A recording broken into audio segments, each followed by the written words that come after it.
And Rabbi, today the class is dedicated לרפואה שלמה יוסף ישי בן דניאל מרים, אליהו הנביא בן תיתה אסתר, שולמית סוליקה בת רבקה, and in honor of Sarah Simcha bat Esther's Hebrew birthday. Voilà. Je suis partie à Los Angeles. Bref, vous voulez pas me laisser Okay. Bezrat Hashem. So we're ready to start? À pessah, je suis revenue. Je l'ai appelé pour lui dire est-ce que je peux te payer? Il m'a dit non, quand tu es parti, le gars qui est venu, il a payé pour toi. I don't know. Okay. Bezrat Hashem. So we were talking last class about the hershel kelim, meaning how to kosher the utensils, the different utensils that we have in the kitchen. So we said that the number one rule in regards to how to kosher something is kibol'o kach polto, meaning the same way that it's going to absorb is the way it's going to take out the taste. Now, additionally, before we kosher anything, what we have to understand is that it's necessary for it to be fully cleaned, and then it has to rest for 24 hours. So, for example, when we are going to kosher the oven, when we are going to kosher the sink, we need to let it rest for 24 hours. Now, you could use the sink for cold water, but you won't be able to use it with hot water. Okay, you let it rest for 24 hours, and then afterwards, when you're going to kosher it, before you let it rest for 24 hours, you clean it well, you let it rest 24 hours, and then you're going to do the proper koshering process for each one, for each whatever it is going to be respectively. Now, we spoke about there's the different manners of doing. There's dibun, there's hagala, there's irui mikni rishon. Dibun is where we blowtorch it, basically, where we're burning any of the chametz over there. Hagala is when we have a boiling pot on the fire and we dip whatever is inside the boiling pot. And irui is when we're pouring boiling water. It has to be boiling water on top of whatever needs to be koshered. Now, after we do the hagala, a person in general should be washing whatever it is with cold water. The reason for this, as the Shulchan Aruch, is because after the hagala, when there's still the hot water on it, we're afraid that there might be the whatever went out, since everything is still hot, it might come back in. So therefore, we want to wash it with cold water to rinse off all the hot water again. And like we said also last class, there's a difference between when we're koshering for Pesach and when we're koshering something that is not, that absorbs something not kosher. For example, milk and meat. When we dip for Pesach, when we kosher for Pesach, we don't need to send to the mikveh after. Okay? But if it is for something that needs to be koshered, so then it needs to go to the mikveh. It needs to go to the mikveh afterwards. Rav, 1 second. Yes. I'm sorry. For instance, you had an utensil that was mixed up between milk and meat. Okay, you kosher it. You have to put it back to the mikveh. I never heard that.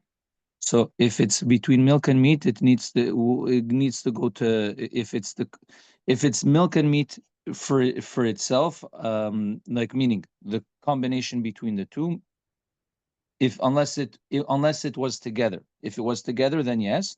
If it was one after the other, not necessarily.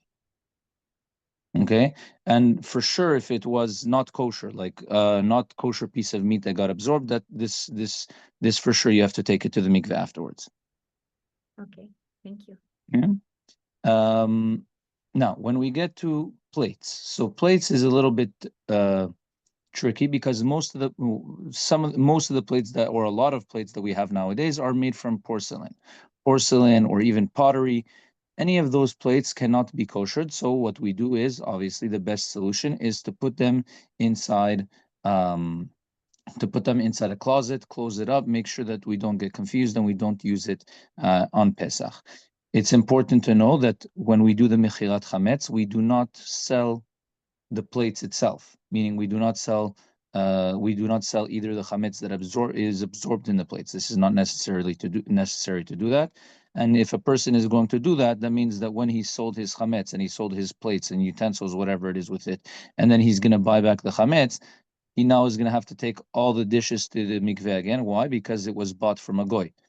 When something is bought from a goy, they need to take it to the mikveh again. It's not worth the headache. It's not worth the hassle. We don't get involved with this. So when we put the plates aside, we don't need to sell them. Just put them aside. Make sure we don't use them on Pesach. Now, if it was glass plates, so like what we said, and we're going to explain a little bit more, Bezat Hashem, is that for Sfaradim, glass plates is not an issue, meaning all you have to do is make sure that they're cleaned. Then you can use them without koshering, without any issues. You can use them for Pesach. You can use them in between milk and meat. You don't have any problem with that for Sfaradim. For Ashkenazim, there are many Ashkenazim that are machmir, that are more strict when it comes to this. However, there are some that are lenient, so it is worthwhile for each one in terms of the Ashkenazim, for if you want to know if you can be lenient or not, to ask your rabbi what the halacha would be for you. People, if that works for like the Spartan, like they can use the same glass for the same glass plates you can use for milk and meat. Because it does Then not. you would have to make sure that they're cleaned well before in between, but technically speaking, that's what you should do. So for example, for a person that you're not so sure if they keep kosher or not, and you want to offer them a set of plates, a set of dishes or something like this, like some people, they have family members that, they're not so religious, and they want to help them keep a little bit, at least the food in between the milk and the meat, that they shouldn't use the same dishes, right? Maybe they won't necessarily cook in them, but they might use the same dishes for milk and meat. So the best option would be to gift them a set of plates in glass. So this way there's no issue if the two got mixed together. And then even if you come afterwards and they want to serve you to eat, you have no problem from eating from these utensils. Is there anything glass, like Pyrex is still different than glass in this case, though? So very good. In regards to Pyrex itself, even the ones that are even the Ashkenazim that are strict for glass in general, for Pyrex, there are even more that are lenient. Okay, so Pyrex is even better because it's like tempered. It's really like it's made in a way that it can it's made in a way that it can be kosher, no problem. Meaning for Ashkenazim, the main reason why they do not allow to kosher glass is because they say that if we're going to put it in too much heat, then it can crack, it can explode, it can do it. So we're afraid that when you're going to want to come and kosher glass, you're not going to do it properly. However, we know that Pyrex is meant for that, meaning Pyrex is meant to be put in the oven. Pyrex is meant to be able to withstand extremely high temperatures. So many of the Ashkenazim that maybe they weren't even lenient with the other glass, they would be more lenient with Pyrex.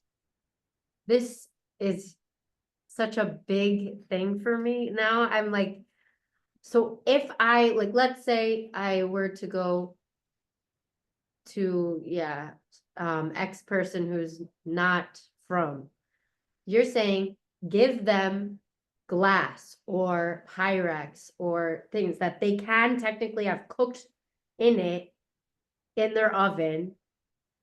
But So then you run into a different problem with the oven afterwards, but at least for the dishes itself, so that Pyrex, even problem. though it entered their non-kosher oven, if it's cleaned out properly, it's kosher.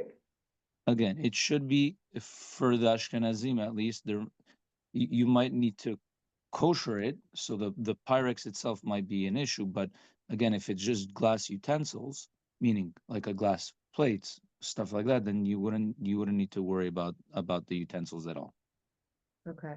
This also comes up many times. I know this came up when you go to Airbnb. Can we clarify a little bit? I'm so sorry, because As Sephardim, we don't have the same issue, but here we have someone, we just want to make sure that she understood well. So basically, you want to say what you understood? I mean, from what it sounds like, glass and Pyrex have the ability to be koshered. So therefore they can't, in instances like Pesach or going to someone who is not from, and they might use it for not kosher, you have to kosher it before utilizing it. So let me reiterate again. Like we said, for the Sfaradim, there's no problem. It doesn't need to be kosher. It doesn't need to be anything. For Ashkenazim, the ones that are lenient, let's put it this way, the ones that are lenient with Pyrex say that it can be koshered. Because normally, like we said, like a lot of the Ashkenazim, they say that glass cannot be koshered. However, when it comes to Pyrex, they are lenient with it, and as long as you kosher it, they say it's going to be okay. Which means that for the Ashkenazim, even when we allow you to like kind of use glass, it should still be koshered, like anything else. Right. And you would be allowed to kosher the glass. This comes up, like I know it happened to us where, you know, we went in Airbnb with the school, and then we wanted to know, can we use like some of the dishes that are in the Airbnb? So what we did was, the Sfaradim, we were the ones that, like, we used all the glass utensils, meaning we made whatever it was inside of it, and it's not a problem to use, even though it was Pyrex, even though it was it was glass. So that's also another time where it can come really in handy when, you know, you're traveling, you don't have any, you're in the house, whatever it is, you see glass utensils, it's going to be able to be used without a problem for Sfaradim. For Ashkenazim, like we said, it would need to be koshered. You would have to do Hagara on it 3 times if it's Pyrex. But again, each one should ask the rabbi to make sure that's the halacha that they follow for the Ashkenazim. It would make shalom, like for family or whatever. That's why I'm. Yeah. No, Yeah, but again, if it's a case of other family members, then obviously it's better to have that than to have nothing else. Meaning, even if you're part of the Ashkenazim that normally don't hold like this, that glass can be kosher or glass is okay between the two, it's obviously better to be using glass than to be using porcelain. Rav, I'm just going to say in French so that I'm clear. Sure. Sorry. Mais Rav, j'ai l'impression qu'elle a compris que quand elle va chez des gens, si c'est en verre, elle peut manger. Vous avez compris? Si c'est en verre. Mais elle peut pas manger. Si c'est des gens qui tiennent pas une bonne cache-route, ça change rien. Okay, yes. So that's what I said before. What I Elle peut said, pas manger un truc qui a été cuit dans le four parce que c'est chez des gens. Ce que j'ai compris moi de ce qu'elle a compris, ce serait que parce que ça a été cuit dans du Pyrex, alors ça va, c'est ok. Mais non. La okay, so yeah, nourriture à l'intérieur, yes, est pas cachère. Donc la nourriture, elle est pas cachère. yeah, for sure. That's what I said also before. What I said So, before is, I feel like there's a misunderstanding Okay. for some reason, but maybe I'm wrong. so what I did say before, and maybe it wasn't fully clear, was that when the fact that you can cook in Pyrex, or the fact that you can maybe use Pyrex if something isn't kosher, that doesn't change the status of the oven. Meaning, if you have in an oven that was not kosher, right, an oven that had not kosher cooked in it, you cannot be cooking in that oven. So Definitely. what you would need to do is you would need to kosher that oven. So like technically the first thing that I do when I go into an Airbnb or something like that, the very first thing I do is I put the oven on self-clean. I put the oven on self-clean mode. That cleans the oven. Okay, that means that afterwards, if I'm going to be putting anything in the oven, it's going to be okay for me to cook. But if I don't do that self-clean, I wouldn't be able to use that oven to cook because the oven is not kosher. Right. Right. It's kind of like when you go into a not kosher restaurant and you say, oh, but I'm eating something that's only kosher. I'm eating like kosher fish in a not kosher restaurant. You can't do that because the utensils and everything that's over there it has not comes into contact with not kosher, which means that even if the food might be technically kosher, but since it was cooked together or cooked in utensils that aren't kosher, it makes it not kosher as well.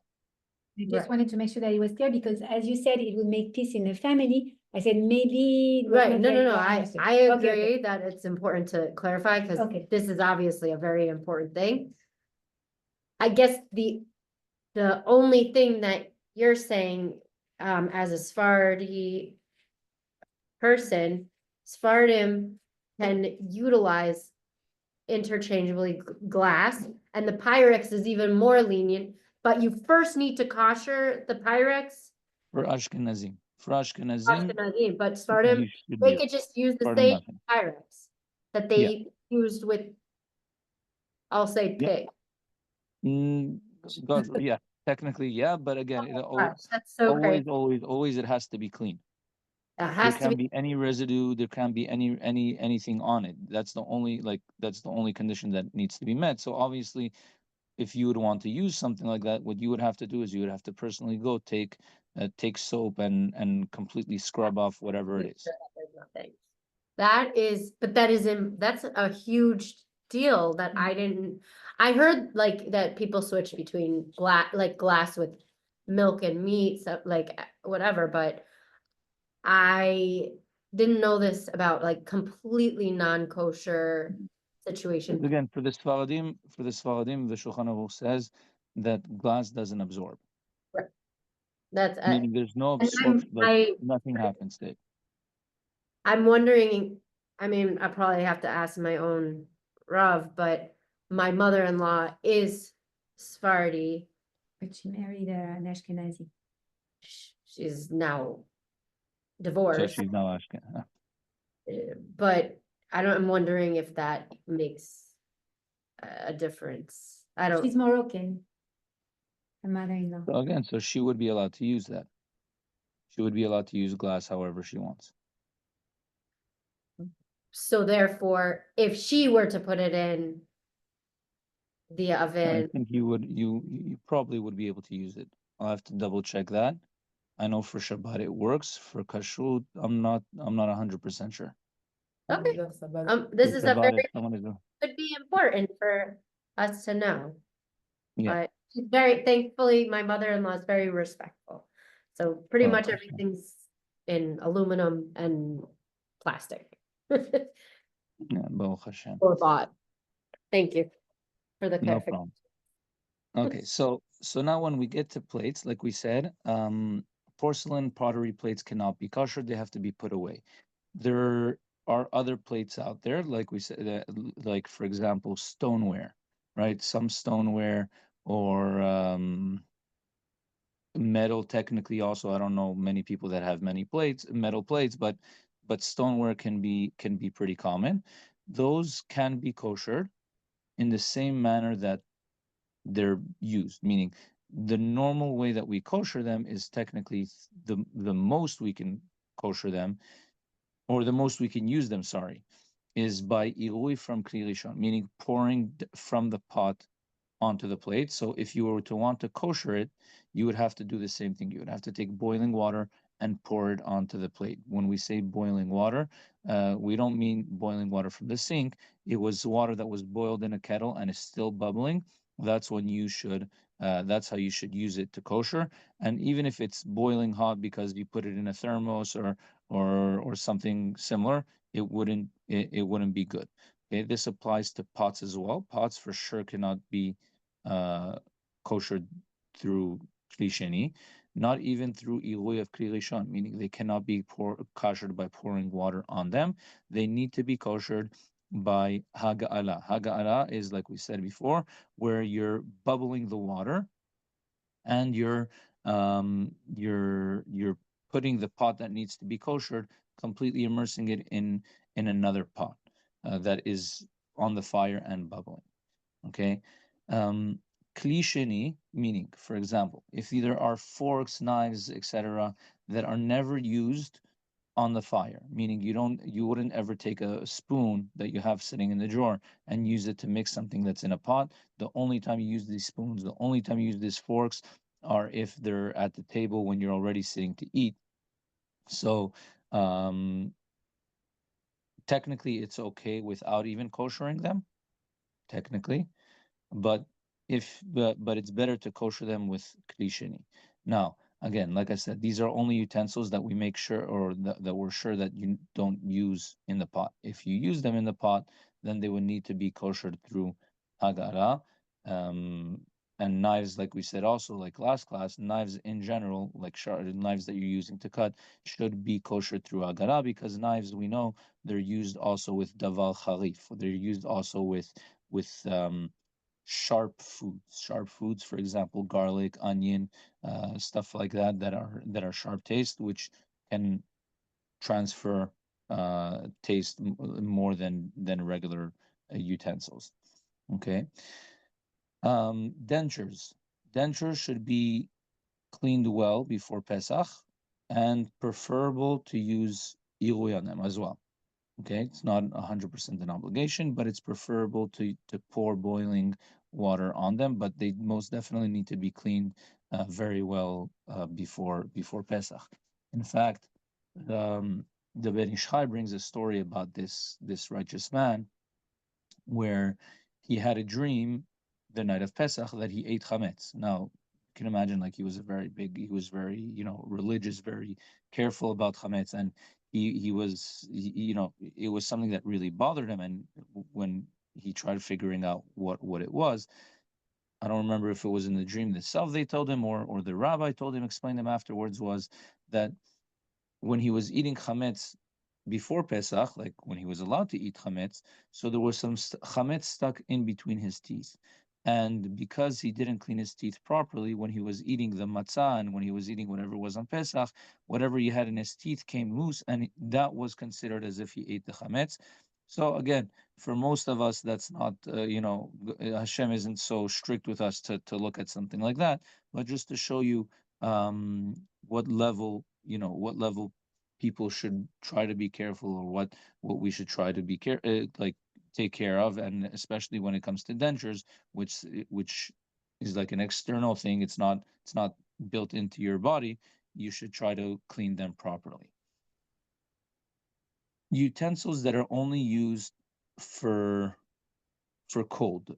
Okay, so for example, we have the kiddush cup, right? The kiddush cup doesn't need to be kosher for Pesach, for the simple reason that we hopefully are never putting something hot inside of it, right? We're not making ourselves a tea or a coffee inside a kiddush cup. The kiddush cup is used for wine, for grape juice, whatever it is, and all that is only cold. So the only thing that needs to be done, if at all, is to be cleaned well, to make sure that there's nothing there. And then you can use the same kiddush cup that you use throughout the year. You can use it for Pesach. Okay. This is for Sephardim and Ashkenazim? Yeah. If it was only used for cold, there's no problem. There's the only time you get into problems, or not even problems, the only time you get into questions of what type of koshering needs to be done is if it was hot. If whatever it was that was in the utensil that needs to be kosher, it was hot. Or alternatively, if it was soaked, if it was like sitting in the utensil for 24 hours straight. There's one other one that Bezat Hashem, it's like if it was pickled in it. This is a little bit more complicated to understand. It's Bezat Hashem, when we're going to learn in kashrut, we're going to see it a little bit more. It's called Is kavush. But like, I'm sorry if this is really technical. Sure. Like the Kiddush cup, I'm not gonna say I clean my dishes the best right away. Like the Kiddush cup might be sitting in the sink that something else poured in, like the chicken soup poured onto it. And then the faucet was on burning hot onto the Kiddush cup. So That normally shouldn't be happening. Like, so for example, on Shabbat, right? That's when we would be using the Kiddush cup. we're not using we shouldn't be using the hot water in the sink anyways, so that wouldn't happen. Yes, maybe if the chicken soup spilled into the kiddush cup, there might be a problem with it, but again, when it comes in regards to utensils, so we're talking about um we go with the majority of the use. Now, the majority of the use for a kiddush cup, even if it might be in the sink, it's not always that the soup is going to be on it, number one. But we're going to be using the kiddush cup a lot more than just the possibility of a hot soup being in it, which means that the majority of the use for a kiddush cup is only with cold. Okay, Okay. thank you. Now, this, like we said, is not only limited to kiddush cup. It's also technically for anything else. So, like, there's these plastic cups, multiple use plastic cups that you can buy for the kids.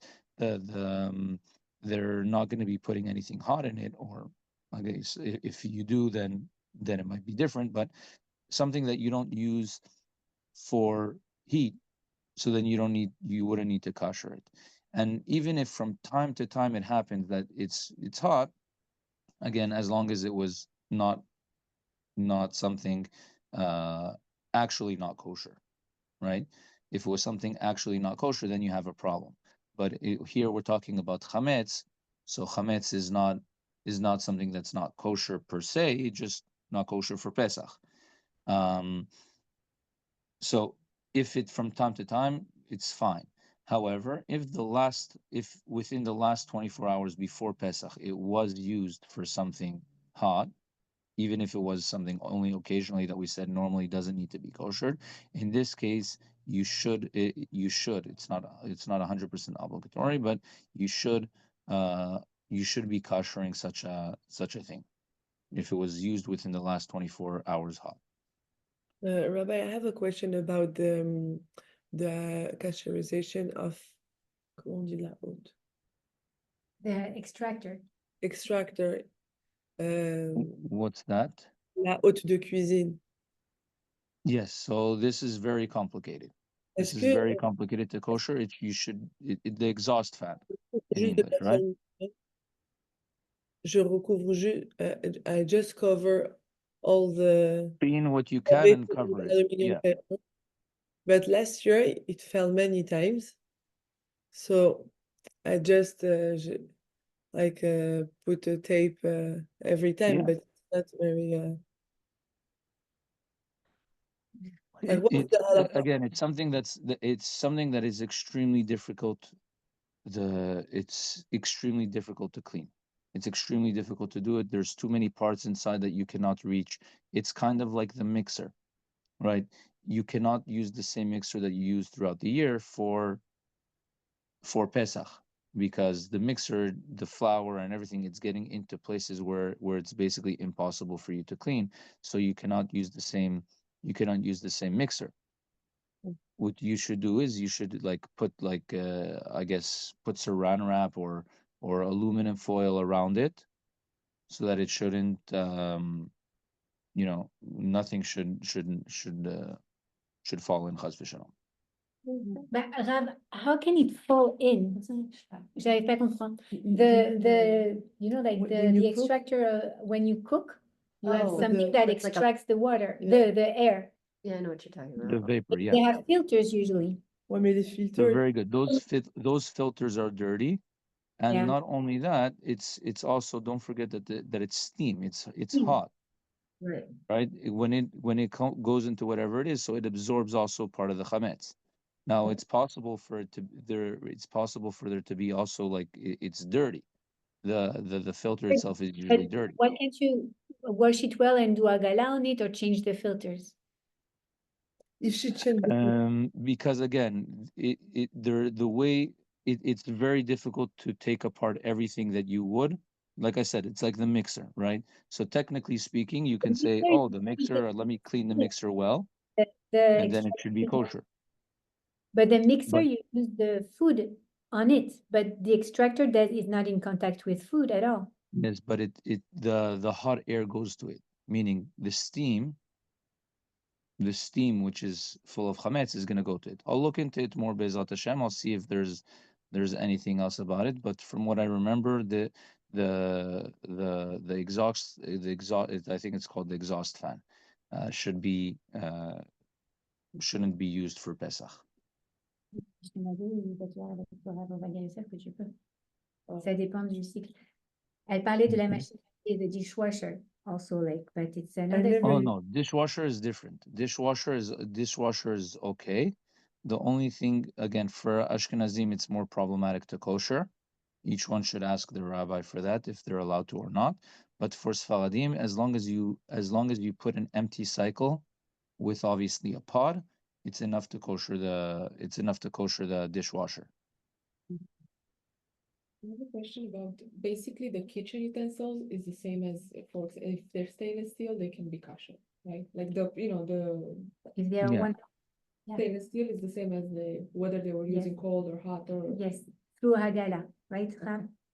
Yes, so kitchen utensils, the ones like what we said, the ones that we use in the Yeah. pot, Mhm. those definitely need agara, meaning you put them in the pot of boiling water. They have to be completely covered in the water. That's how you kosher them. The other know ones, like we said, sorry. You had said that if you don't touch it to like the pan, like I've done it before, where I used like the spoon in the pot and like mixed around the pasta, for example. That's exactly what we're talking about. So in those cases, that's when you should need the agara. That's when you need the agara to kosher them. Thank you. But if, for example, you have a special set of Shabbat dishes, right, which you're never using these Shabbat dishes, the Shabbat cutlery, sorry, you're never going to be using these Shabbat cutlery inside a pot because they're completely apart from the kitchen. They're not even close. Okay, so in that case, you would be able to kosher it with a krisheni or technically not even, as long as they're completely cleaned. Thank you. Okay.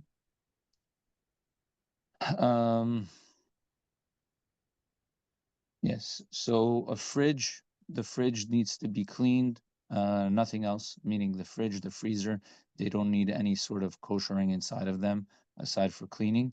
If you want to have a chametz section in the fridge, you would be allowed to.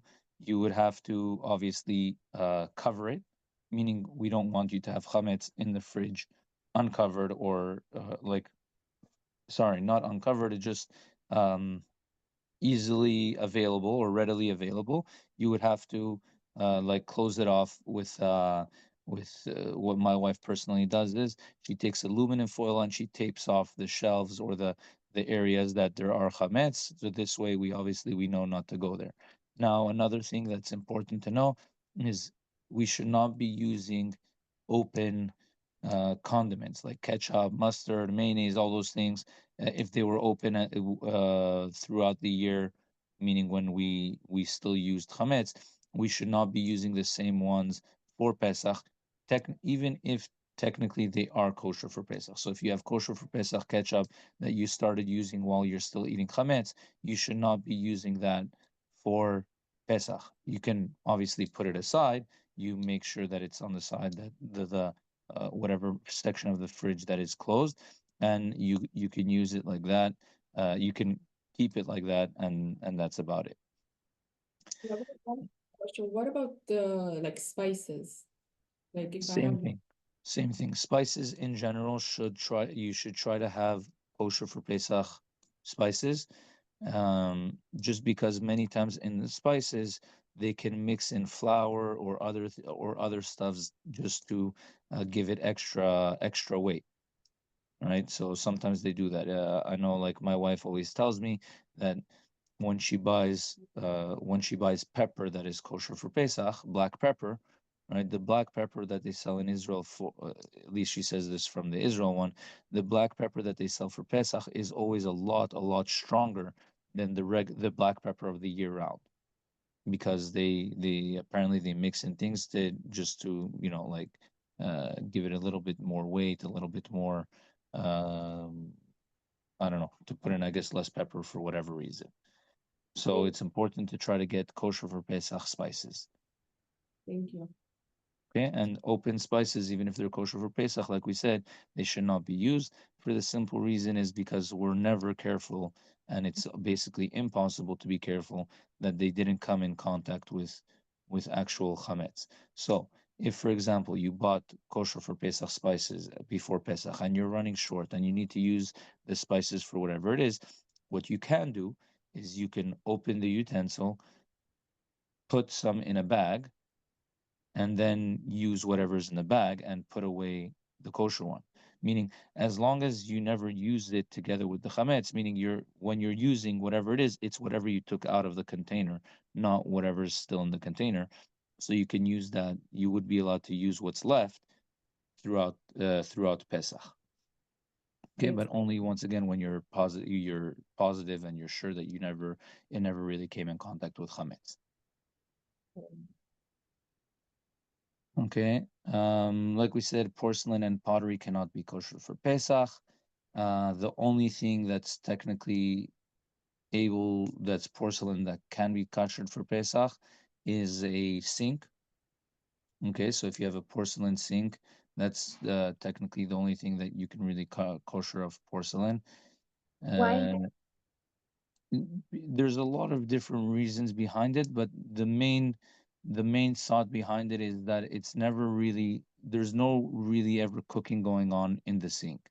Number one, uh, at most it's ilui. There's a lot of different reasons behind it, but once again, if I'm not mistaken, the Ashkenazim are a little bit strict when it comes to this. In general, the Ashkenazim are strict.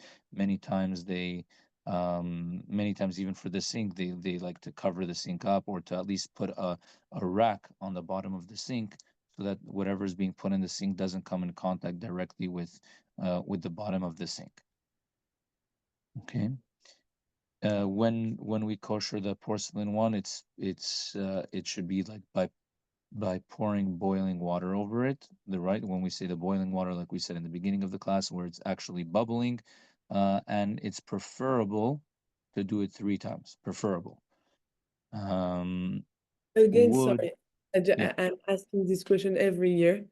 After I washed very, very well the sink, I close with usually with the towel, comment dire le robinet, Faucet. the faucet, the for hot water 24 part. hours, and then I put hot water in the part and cold water, and then hot So water. very good.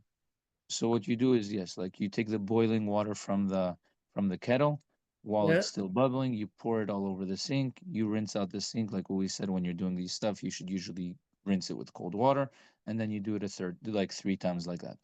Hot, cold, hot, cold, hot, cold. but I need to do all hot and then all cold, or every part I did hot, directly I put the cold. So you should technically be koshering it all directly in at one shot, unless it's like a But separate sink, so then you the can do the bottle is separate not enough time. for all the sink. So I'm doing every time in a separate part. You understand? Mm, Yeah, so then in that case, it's better to do the whole thing, but it's going to take a long time. It's unless you have different. What in that case, you should get 2 different kettles to be able to do it. It's better to try to do it in one shot because it's going to take a while for you to boil the water again, right? It's not going to happen like directly. It's going to wait. You have to wait at least like 5 minutes for a full kettle to boil again. But Yeah, in general, I think a full kettle should be enough to kosher a sink. ok, bah, je vais en acheter du coup. Ok, Okay, thank you. no problem. So, wood, bone, and stone, either that, or you can use the kumkum of Shabbat. You can also use the kumkum of Shabbat if it's you Very fill it up hard. all the way to the top and you make sure that it's boiling. While it's bubbling, you have an extension cord. You just have to be careful with the water that it shouldn't come in contact with water. You take an extension cord and you have probably your husband or an older someone that's going to be able to hold the full kumkum, and you open the small spout of it while it's like still bubbling, and you pour all over the sink like that. You can do it like that as well. Process of bubbling, sometimes on Shabbat, then it sits like it doesn't just maintains. But when it's in the process of boiling, that's when the Rav says maybe your husband can hold it, and as it bubbles, you let it flow. And about the kumkum, I can use the usual from. Yeah, like that's what we said last week. We said last week, yes, there are some Ashkenazim that are machmir, but in general, it's not a problem. In general, to use the same hot water boiler that you use for the rest of the year, you can also use for Shabbat. Never reheat. Sorry, for Pesach. A lot of my friends. Moi, we'd never do je l'ai that. fait ce Shabbat. Because some people have the tradition, like Tradition, no. yeah, but they reheat some challah on top of their kumkum. We never put something on the kumkum. Moi, je l'ai pas. So for that, even if you use that, then what you would need to do, you would need to just do agara on the top, and that's it. That's it. Ah, je fais la agala dessus. Okay. Okay. Utensils that are made out of wood, bone, or stone are considered like metal, and can be koshered the same way that metal can be koshered. Okay. The same thing technically applies to plastic. Okay, plastic, according to the Sfaradim, can be koshered whichever way it needs to be koshered. Obviously, if it's we're talking about koshered in the way of libun, then not really, because you're gonna ruin it, And right? you don't get a recipient at the end. You Yeah, get exactly. melted plastic. But to do agala, to put it in boiling water, most or a lot of them can be okay with that. But So then again, you're talking at about your own risk. plastic that is very hard, not the soft plastic of a container, for instance. Yeah, for sure. That can actually be harmful for your health afterwards if you use it like that. Okay, so that's for plastic. Plastic can be kosher for Sfaradim. For Ashkenazim, there are many that are strict with koshering plastic. We spoke about glass, about how for glass Sfaradim there's no problem. We have enamelware. Okay, enamelware is basically where it's metal. It's a metal. The base of whatever the utensil is made out of metal, and then it's covered with powdered glass. Okay, this powdered glass, usually like they use it like this to put designs or to put nice things on it. Okay. There are some that say that you need to do libun on them. Why? Because we're afraid that there might be some like cracks inside, or there might be some like things that went inside. There are others that say that you should, if you're koshering them, you should use the hagala 3 times, right? You dip it in the boiling water 3 times, one after the other. That's for enamelware. Okay, so Bezat Hashem will stop here, and then hopefully when for next class we'll get into a little bit of the utensils, or like the countertops, the ovens, all that stuff. Bezat Hashem. Rabbi, we are going, next week is our last class before Pesach, because after that we are going to release the students and let them clean up their Or Understandable. practice. Yeah, exactly. Yeah. Next week is our It says for hopefully for we the will with Hashem on the 23rd of April. 23rd of April. le premier mercredi après la Ouais. Mimna. Okay. So what 23rd, so that's after Pesach. Okay. Bezat Hashem. I think there is a minhag that all the Moroccan moms have to bring les moufletas à la Midrasha. I think I heard that was Okay, I had. Have a competition. has been I passed. like that, Mina. I support it. You can have a competition for the best mufleta. Oh là là, je crois qu'on va demander à votre femme. Bezat Hashem. Maybe you can come over for the Mimuna, Bezat Hashem. C'est pas tombé dans les oreilles d'une sourde. What's that? So, I said I did hear that. C'est pas tombé dans l'oreille d'une sourde. Vous connaissez cette expression? Thank you very much. Ok, merci Raph. Bezrat Hashem. White Apron 26 on Instagram is the rabbi's wife. She does amazing No, amazing wow, treats. of Yeah. course I know. Yes. Yes. So voilà. That's Thank amazing. you very much. Much, Rabbi. Merci Thank beaucoup, Rav. you. Bezrat Hashem, with pleasure. Be'atzlacha, Yom Tov. Toda. Thank you. Merci. Bye-bye.